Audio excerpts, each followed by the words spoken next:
ভোরের আলোটা ঠিক তখনই নরম নরম করে চারদিকে ছড়িয়ে পড়ছে। গ্রামের পূব দিকের আকাশটা ধূসর মেঘে ঢেকে তার ভাঁজ দিয়ে সোনার রেখা নেমে এসে পড়ছে পদ্মা নদীর বুক জুড়ে। নদীর জল চকচক করছে, মনে হচ্ছে কেউ যেন নীল কাচের ওপর সোনা মেখে রেখেছে। পদ্মা 14 বছরের এক হাসি খুশি কিশোরী। সাধারণ গ্রাম্য মেয়ে হলেও তার চোখে সবসময় গল্প ঝিলমিল করে। হাতে তার ছোট্ট মাটির কলসি, কাপড়টা কোমরে বোঝা, চুলগুলো এলোমেলো কিন্তু সুন্দর। সে বারান্দা থেকে নদীর দিকে তাকিয়ে হেসে বলে, মা, আজ নদীটা দেখছো? মনে হচ্ছে আমাকে ডেকে বলছে, চল তুই চলে আয়, আমি একটু ঘাটে যাই। যাস মা, তবে বেশি দূর যাস না। নদী দেখলে আমি সবসময় ভয় পাই। যে নদী হাসে সেই নদী কখন কাঁদবে কেউ বলতে পারে না। সাবধানে যাস। পদ্মা দুষ্টু হেসে উত্তর দেয়, আরে মা, নদী আমার সাথে বন্ধু, ওর রাগ আমার ওপর উঠবে কেন? তুমি চিন্তা করো না। ময়না হালকা রাগ দেখিয়ে বলে, নদী নাকি তোর বন্ধু? আয় রে মা, এই মেয়ে বড় হয়ে একদিন নদীর মাঝেই ঘর বাঁধবে মনে হচ্ছে। তাও সাবধানে যাস। পদ্মা হাসতে হাসতে ছুটে যায় ঘাটের দিকে।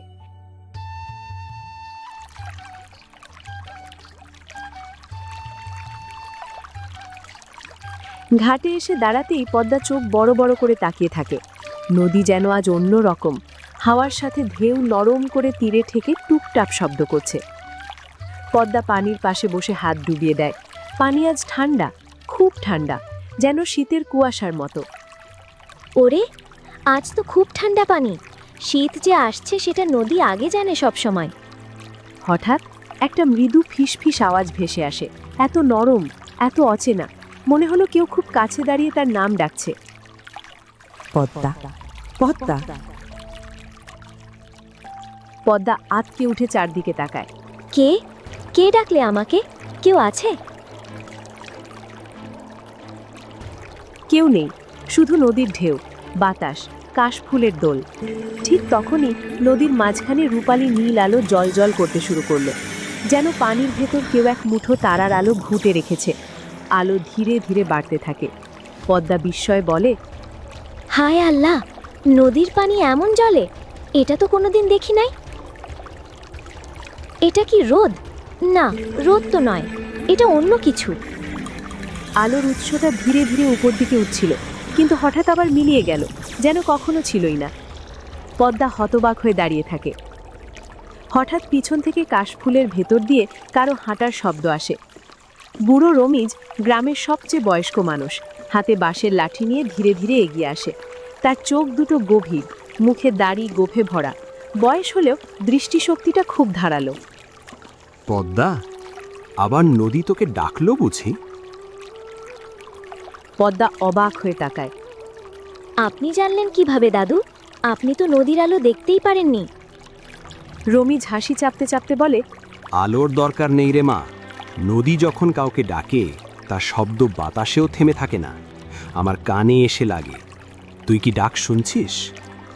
পদ্মা একটু ভয় পেয়ে বলে, হ্যাঁ দাদু, আজ খুব অদ্ভুত লাগছে, যেন কেউ পানির নিচ থেকে আমার নাম বলল। রমিজ ধীরে ধীরে মাথা নাড়ে। আমি তোকে অনেক দিন ধরেই দেখছি পদ্মা। তুই যখন জন্মাস সেই দিনেই নদী এই গ্রামের ওপর অদ্ভুত আলো ফেলেছিল। তখন আমি বুঝেছিলাম এই মাইয়েটার সাথে নদীর একটা বাঁধন আছে। পদ্মা হতচকিত হয়ে বলে, আমার সাথে নদীর বাঁধন? কিন্তু এই বয়সে এসে প্রথম শুনলাম। রমিজ দীর্ঘ নিঃশ্বাস ফেলে বলে, নদী সবাইকে ডাকে না রে। যে মানুষকে বেছে নেয় সে মানুষের ওপর নদীর একটু দাবি থাকে। মনে হচ্ছে সময় এসে গেছে, নদী তোকে কিছু জানাতে চায়। পদ্মার ভয় বাড়তে থাকে। কিন্তু দাদু, নদী আমাকে কি বলতে চায়? রমিজ আকাশের দিকে তাকিয়ে বলে, সেটা তুই নিজেই শিগগির বুঝবি। কিন্তু মনে রাখিস, নদীর ডাক কখনো ভুল শোনা যায় না।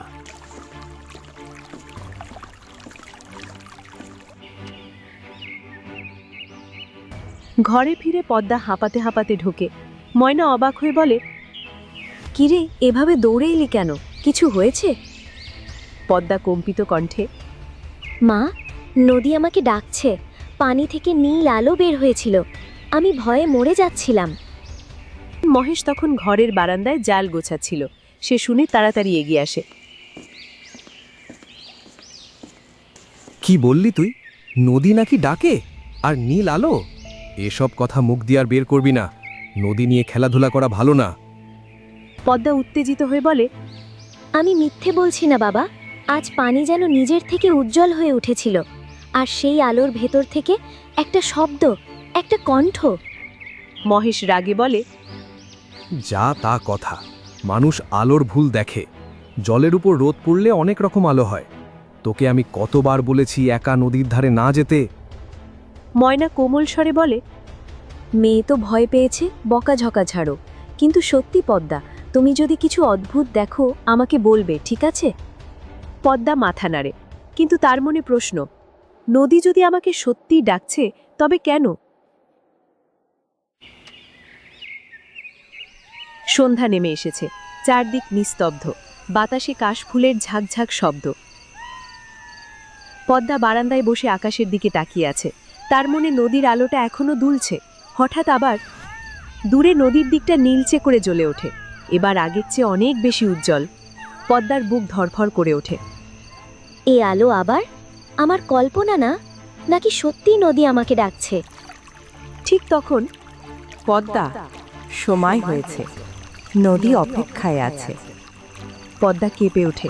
কণ্ঠটা যেন খুব কাছে, খুব গভীর, আবার খুব করুণ।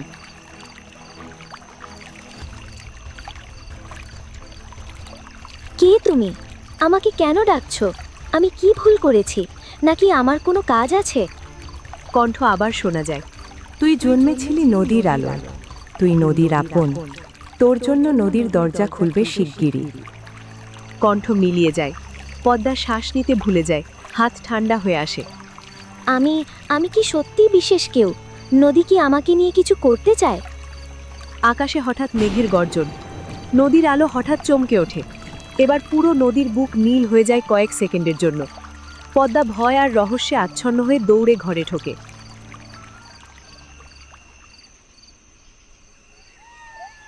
এই রাতে দৌড়াচ্ছিস কেন? আবার কি দেখলি? মা, নদী আবার আমাকে ডাকলো, আর আকাশের আলো মতো নদী নীল হয়ে গেল। মহেশ দাঁত চেপে বলে, এবার আর একা নদীর ধারে যাবি না, আমি বলে দিলাম। কাল সকালে রমিজকে নিয়ে কথা বলবো। কিন্তু পদ্মা জানে এই রহস্য থামার নয়। নদী তাকে যে ডাক দিচ্ছে সেটা কোনো সাধারণ ডাক না, এটা তার নিজের জন্যই। এইভাবে শুরু হলো পদ্মা কন্যার জীবনের আসল যাত্রা। নদীর আলো, অদ্ভুত কণ্ঠ আর তার ভাগ্যের অদৃশ্য ছায়া। খুব শিগগিরই সে জানতে চলেছে নিজের পরিচয়, এক রহস্যময়ী, জলের গভীরের, পদ্মার বুকের ভেতর লুকিয়ে থাকা সত্য।